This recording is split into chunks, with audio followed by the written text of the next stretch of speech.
Amahoro y'Imana abane namwe mwese muriko mukurikirana imbonesha kuri yanyu BTV Burundi. Reka ndabaye ikaze muri ano makuru twabatororokanije ko agizwe n'ingingo nkuru zikurikira. Umukuru w'igihugu cy'u Burundi Evariste Ndayishimiye yaritabiriye inama yo kurabira hamwe ibijanye n'ihindagurika ry'ibihe COP27. Abenegihugu bo muri site Sobere barasaba abantu kuja kubaserukako kuko bugarijwe n'inzara, abahora babafasha ngo bakaba bari bamaze igihe kinini bataja kubaraba. Reka ndabahe ikaze mu kanya nidonido ryano makuru.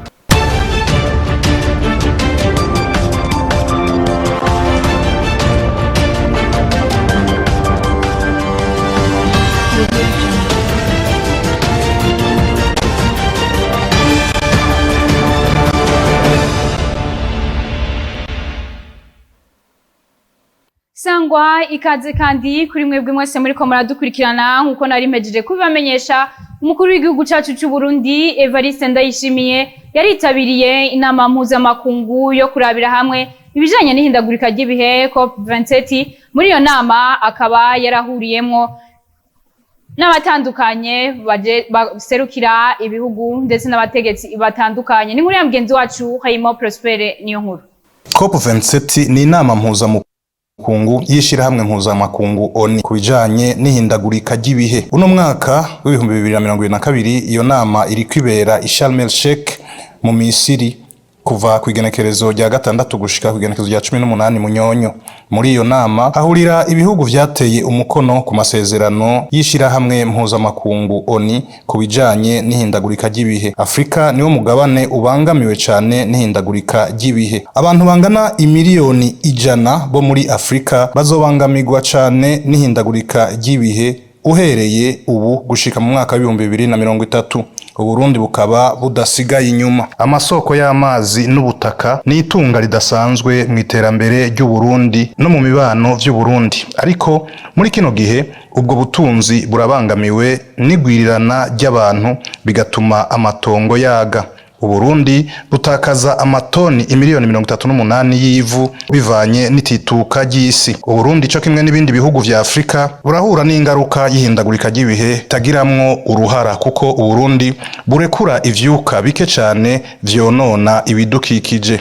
Ku bihugu 188 burekura ivyuka bibi bingana ibice ubusa kwijana. Ivyo ni kubw'ibanki y'isi yose. Iruhande ya COP27 umukuru w'igihugu Evariste Ndayishimiye yaraganiriye n'umunyamabanga mukuru wa ONU Antonio Guterres, bakaba bayaze kubijanye n'ubutunzi n'imibano mu Burundi hamwe n'ikibazo c'umutekano muke urangwa mu buraruko bw'igihugu ca Kongo iharanira demokrasi. COP27 ikaba ititabwe n'abaserukira ibihugu bitunze cane ku isi G20 kandi ari vyo bisohora ivyuka bibi bititura ibidukikije ku bice 80 kwijana. Hayimo Prospere niyo nkuru. Reka ndagushimire kuri iyo nkuru wadutohoreje. Abenegihugu bo muri site Sobere barasaba abagira neza kubaserukako kuko bugarijwe n'inzara. Abo benegihugu ishirahamwe ryahora ribafasha PAM ngo rikaba rimaze iminsi myinshi ritabaserukako. Ni nkuru ya mugenzi wacu Gilles Verne Nakimana. Abanyagihugu bateshejwe izabo n'imyuzurire y'amazi yaganirijwe muri site ya Sobere barataka batakamba kuko barembejwe na kigoyi kuko bavyiganiye imbonesha kuri yanyu ya BTV. Abuca tugwara ingwara y'inzara izirengarenga butoha ngaha tukaza turuha tuzigaragara atakintu tuzikoza nazo nyene n'ingorane. Uburabi ibintu byose vyaduze, ikintu cyose caduze, ubupfu bwaduze, ibiharage vyaduze, ntitugira ducira nayo tumira badushike ko batugaburire. Nambari dukeya badushikirize tutusabikanye nkuko tuba twabonece tudufungure. Imisi ibiri irashobora guhera umuntu adacanye imbabura ngo aronke utwafungura cyangwa twafungurira abana urumve ko n'ishuri bamwe kandi si bamwe ni nka bose ishuri bahevye ararara inzara kabiri karara atariye ntasubira ku ishuri. Asaba abagira neza kubagarukira kwakiri kare ko batobaho badafungura. Nyene cyubahiro umukuru w'igihugu cyacu cy'u Burundi yadusigiye dushoboye kudaturarima imboga. Mu mugambi rero ni naho honyene dufise ho gukorera. Nako uja gusanga araka pepiniere kamwe kugira ngo uyu muko tuboga ndishoye gutunga umuryango. Bisa yuko bashoboye kuba bafise ahantu babaho umwidegembyo, bashoboye kuja no kwiyungunganya hanze, ari nk'umugira neza ashoboye kuyiyumvira ukungene yoza gufasha, ashoboye kwiyungunganya ari nk'umuryango cyane ari nk'ishirahamwe lokale cyane ari nk'urusengero rukiyumvira kugafashanyo babaronse bahezagiwe hama bakakazana. Abo banyagihugu bavuga ko nabo barabafasha basa n'abamaze kurambirwa, ndetse n'ishirahamwe PAM ryahora ribahazi bafungura rimaze amezi 6 ritabagarukirako. Verne na Kimana nawe urakenewe kuri iyo nkuru wadutohoreje. Abadandaza bo mu masoko ntibashimishwa n'ababadandaza ko ibibanza biba byaraguzwe ku giciro c'umurengera. Kuri ico kibazo umukuru w'igisagara ca Bujumbura Jimmy Hatungimana akaba yamenyesheje ko atamudandaza numwe ivyo bibanza vyegukira kuko ari leta yabibatije. Ni muri ya mugenzi wacu Elvis Munyaneza. Abadandaza bo mu masoko atandukanye yo mu gihugu ntibashimishwa n'ingene abahawe ivyo bibanza basubira bakabipangisha canke kubigurisha ku giciro c'umurengera. Umwe mu badandaza twayaze adandariza mu gisagara ca Bujumbura amenyesha ko ikibanza carishwe umuriyoni gishobora gusubira kugurishwa ku miliyoni 8 canke zirenga. Ivyo biruko igihe umukuru w'igisagara ca Bujumbura Jimmy Hatungimana aheruka kumenyesha ko ibibanza vyo mu masoko atawe vyegukira ko ari ntizo ku badandaza baba babihawe. Ibibanza vyo mu masoko vyegukira igisagara ca Bujumbura, mu gihugu hagati ibibanza vyegukira amakomine n'intara ayo masoko arimwo. Elvis Munyaneza reka nawe ndagushimire kuri iyo nkuru wadutohoreje. Indwara ifatira mu gahimba gasohokana umwanda mukuru hemorrhoide ifata abantu bakunda kuba bicaye umwanya munini ndetse n'abavyeyi ibungenze, ariko iyo ngwara ngo iyo yivuje irakira. Tubishikirizwa na muganga Boazi Nibitanga. Indwara ya hemorrhoide ni ingwara bwa mbere ni ingwara ifatira mu gace gasohokana umwanda mukuru, ikabifata udutsi twita amavene. Rero iyo ngwara mu gufata udutsi twita amavene muri iyo anus cyangwa rectum, ako iyo nzira isohokana umwanda mukuru, ituma havyimba utudutsi twuvyimba tugaca tugira ivyo twita inflammation. Rero iyo ngwara ibimenyetso byayo nuko rimwe rimwe ushobora kuva amaraso muri iyo nzira mu gihe wagiye gusohoka ku mwanda mukuru.